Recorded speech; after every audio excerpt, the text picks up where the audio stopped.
바른정당 정운천 최고위원 연결을 해서 입장 들어보겠습니다. 여보세요. 안녕하세요. 정운천입니다. 네, 안녕하세요, 의원님. 오늘 그 대전 세미나에서 네. 양당이 통합 연대하면 선거에서 이길 수 있다. 뭐 이런 그 이야기가 많이 나왔다고 하는데 어떤 얘기였습니까? 저희가 지금 통합 포럼을 만든 지 한 석 달 됐거든요. 예. 서울에서 이제 부차회의라고 이번에 지방에 처음 내려갔는데 네. 그쪽에 원외위원장들 다 함께 아마 수십 명이 모여서 함께 했는데 네. 너무 그 관심도 증폭이 됐고 네. 언론 관심도 많고요. 아주 굉장히 통합하면 큰 성과를 얻을 것이라는 그런 확신과 자신감을 갖고 있는 분들이 많아서 네. 굉장히 의미 있는 토론회였습니다. 그러면 의원님 좀 구체적으로 풀어주세요. 통합하면 어떤 계산에 따라서 이게 선거에서 이길 수 있는 겁니까? 아마 지금 현재 한국당은 과거의 패권에서 지금 현재도 벗어나지 못하고 네. 저희 통합을 하게 되면 이제 개혁적 보수와 합리적 진보가 결합하는 새로운 실험이거든요. 네. 그럼 국민들이 이제 과거의 그 패권이나 보수 진보, 영남, 호남 이러한 거에서 좀 벗어나고 싶어하는 그러한 의혹들이 지금 많이 증폭되고 있지 않습니까? 예. 이제 거기에 새로운 미래를 약속하는 그러한 정당이 될 수 있다고 보는 거죠. 그러면 그럼 간단히 정리를 하면 만약에 그 네. 통합이든 뭐 최소한 선거연대 이렇게 만약에 해서 이제 선거에 임하면 다수의 유권자들이 자유한국당을 버리고 바로 이 통합 그냥 통합이라고 하겠습니다. 이 통합 요쪽을 그 지지를 할 것이다 이렇게 기대하시는 겁니까? 당연히 그렇죠. 왜냐하면 지금 한국당이 그러한 개혁을 하지 못하고 네. 지금 현재까지도 박근혜 대통령, 최순실 국정농단의 그런 패권을 지금 벗어나지 못하고 있잖아요. 예. 근데 그렇다고 보면 저희가 새로운 미래 비전을 가지고 있는 정당이 지금 없습니다. 그래요. 그런데 우리가 새로운 통합의 새로운 미래, 정말로 이제는 보수 진보를 뛰어넘는 네. 정말 국민을 위한 실사구시 정당으로 이렇게 나아간다고 하면 새로운 미래는 열릴 수 있다. 그러면 보고 있습니다. 박근혜 최순실 게이트가 있기 전까지 계속 이야기가 됐던 이른바 그 보수 유권자층 있지 않습니까? 거의 시멘트 콘크리트층이라고 하는 이 유권자층은 완전히 해체가 됐다 이렇게 판단하세요? 저희가 생각할 때 그러한 극우 보수 옛날에 이제 태극기 보수라고 하는 네. 한 15%를 넘기기가 어렵게 돼 있어요. 그러면 이제 지금 민주당도 한 30-40% 정도가 이렇게 콘크리트라고 본다면 네. 30-40%가 지금 중간에 있는 거죠. 네. 중간을 향해서 우리가 나간다고.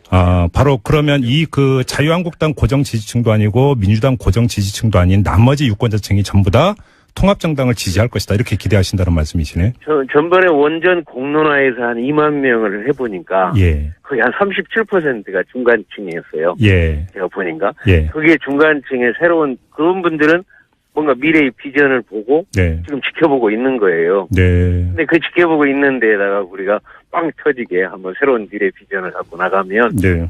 새로운 정당이 새로운 힘을 가질 수가 있다. 그럼 의원님 말씀을 듣니까 지금 궁금해지는 게 당장 두 가지가 떠오르는데요. 첫째. 네. 그러면 그 문재인 대통령의 지지율 70%를 상회하는 그 지지율은 어떻게 읽고 계세요, 그러면? 지금 문재인 대통령은 다시 말하면 박근혜 대통령의 그 불통에 대한 반사 이익을 지금 보고 있죠. 네. 그리고 지금 그렇게 불통에 대한 이제 그렇게 친화적으로 이렇게 하니까 지금 70%인데 그 중에 한 30-40%가 어디 가실 데가 없어서 그냥 지켜보면서 그래도 민주당이다 이렇게 하고 있는 거죠. 잠깐만요. 그러면 문재인 대통령의 지지율 그냥 70%라고 할게요.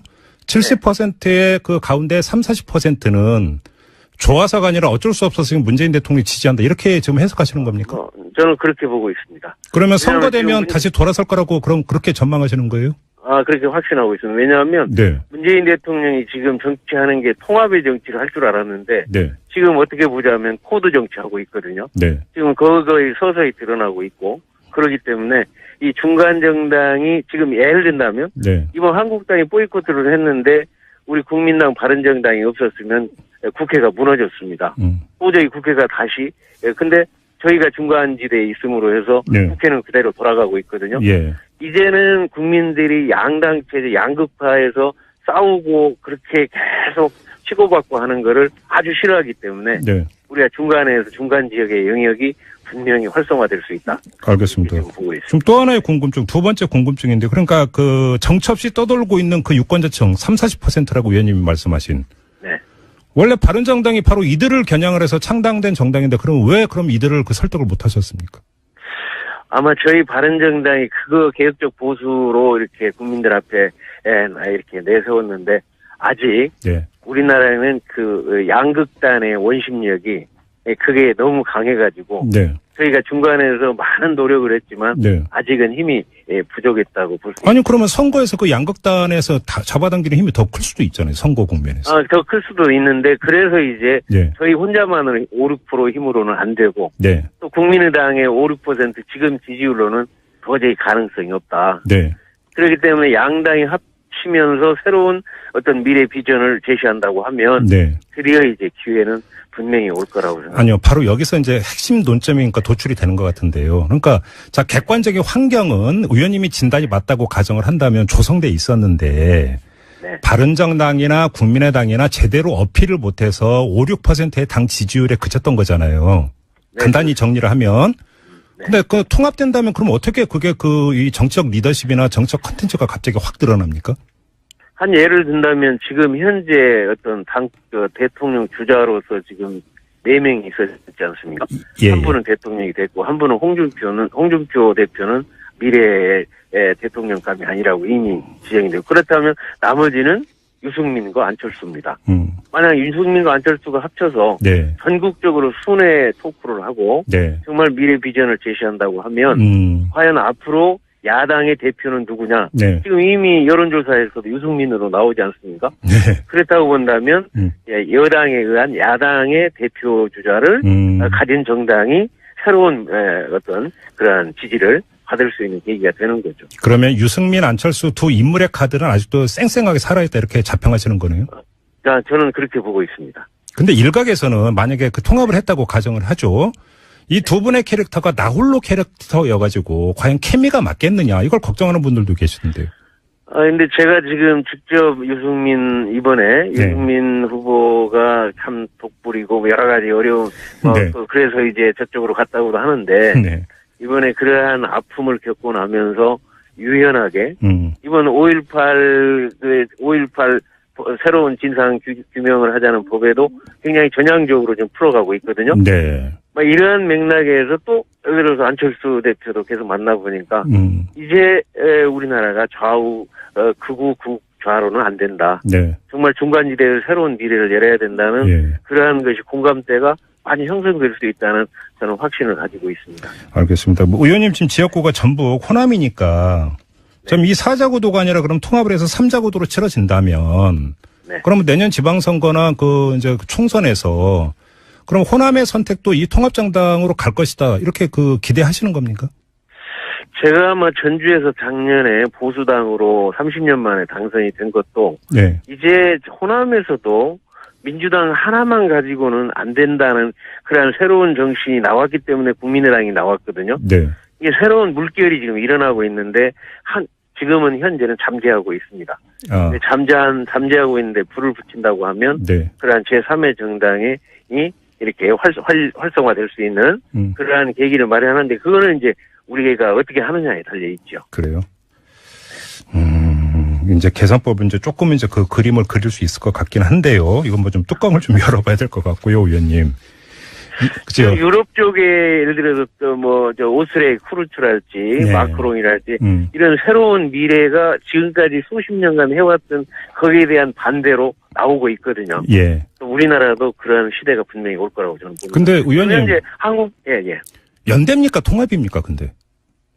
일단은 지금 저희가 통합 포럼에서 그런 얘기를 했어요. 우리가 연애를 좀 해보자. 서로 마음이 만나 자꾸 하다 보면 나중에 잘 되면 결혼까지 갈 수도 있는 거고. 그렇게 해보자 해서 지금 10차 했는데 몇 달 동안 하니까 많이 공감대가 형성이 돼서 저희는 최종적으로는 통합을 목표로 하는데 그거는 봐야죠. 근데 국민의당에서 결혼은 절대 안 된다는 분들이 많잖아요. 아니 지금 호남의 의원님들이 그러는데 호남 정서가 과거로 회귀한다고 보면 그런 말씀이 맞죠. 그래요. 그러나 이제 새로운 시대 정신을 본다고 하면 그분들도 지금 반대는 하지만 극구 반대하는 분들은 몇 분 안 되지 않을까 이렇게 봅니다. 알겠습니다. 그런 의원님, 그분들도 미래를 볼 수 있는 거죠. 지금 자유한국당이 원내대표 경선을 앞두고 뭐 막말 공방이 뭐 상당하던데요. 그거 보셨죠, 의원님?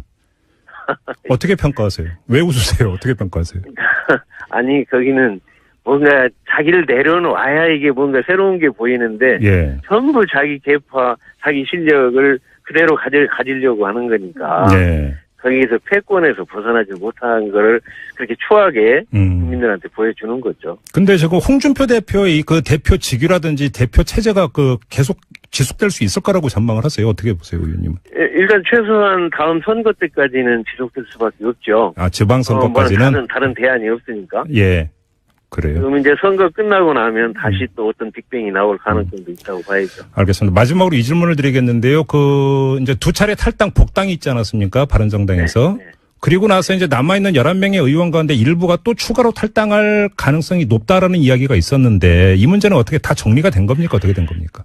네, 그때 전당대회 때 이제 그러한 얘기가 있어서 네. 한번 9명이 나가니까 너무 이제 아팠잖아요. 예. 그래서 몇 명이 또 그러한 얘기가 있어서 그러면 12월 중순까지 하면 한국당하고 네, 네, 연결해보고 국민과 연결해보자.